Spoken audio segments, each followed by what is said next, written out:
Diam-diam, vaksin COVID buatan Sinovac yang seharusnya dalam kendali pemerintah dijual sebagai booster atau dosis ketiga di Surabaya. Pelakunya merupakan jaringan kecil yang diduga melibatkan aparat pemerintah. Koresponden CNN Indonesia Miftah Farid dan jurnalis foto Andreas Wicaksono menginvestigasi jaringan kecil tertutup penjual vaksin Sinovac.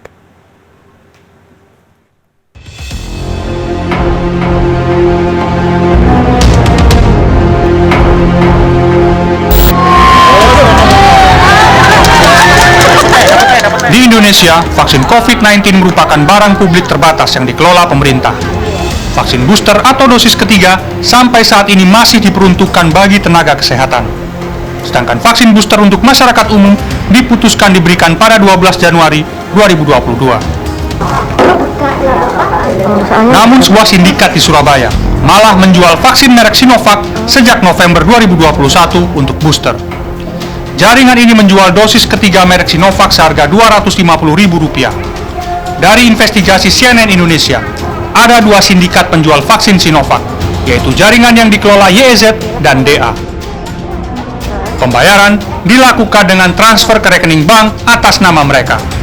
Setelah calon peserta vaksinasi membayar, panitia memberitahukan waktu dan lokasi vaksin.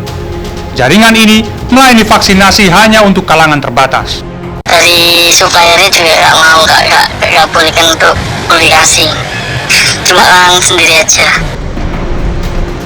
Investigasi dilakukan di 3 tempat. Pertama, di sebuah rumah ibadah di kawasan Kalisari pada 24 November 2021. Kedua, 11 Desember 2021 di kantor jasa kurir di kawasan Gubeng. Dan ketiga, di sebuah kedai kopi di kawasan Kapasan pada 26 Desember 2021. Vaksinasi dilakukan sangat tertutup, tidak seperti vaksinasi massal pada umumnya.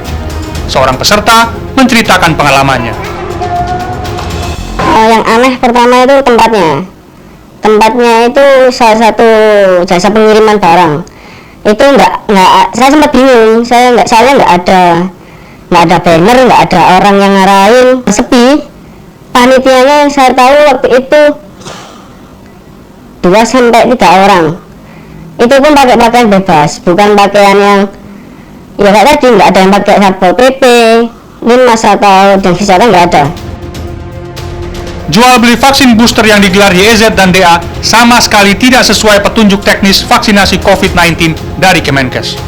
Misalnya soal screening sampai data yang tidak dimasukkan di aplikasi P-Care. Mereka juga tidak mempersiapkan apa-apa jika ada kejadian ikutan pasca imunisasi pada peserta yang disuntik. Dokternya cuma bilang perkiraan di tahap 3 ini nggak ada apa-apa. Tapi kalau panas, silakan minum paracetamol. Awal-awal saya lupa persis. Agus Sarwono, manajer advokasi dan kampanye Transparansi Internasional Indonesia mengungkapkan, temuan kasus di Surabaya ini mengonfirmasi penelitian yang dia lakukan terkait kebocoran distribusi vaksin Sinovac. Pola distribusi vaksin yang tidak transparan berpotensi menimbulkan praktik pungutan liar dan jual beli vaksin. Pertanyaannya kemudian, dari mana dia dapat vaksin itu? Kan nggak mungkin tidak melibatkan pejabat terkait. Kan nggak mungkin ujuk-ujuk vaksin datang. Sementara kita tahu persis bahwa distribusi vaksin dilakukan oleh pemerintah pusat ke pemerintah provinsi ke pemerintah kabupaten kota. Kementerian Kesehatan menyerahkan kasus kebocoran vaksinasi ini ke aparat hukum. Polrestabes Surabaya sendiri sedang melakukan penyelidikan. Miftah Farid, Andreas Wicaksono, Surabaya,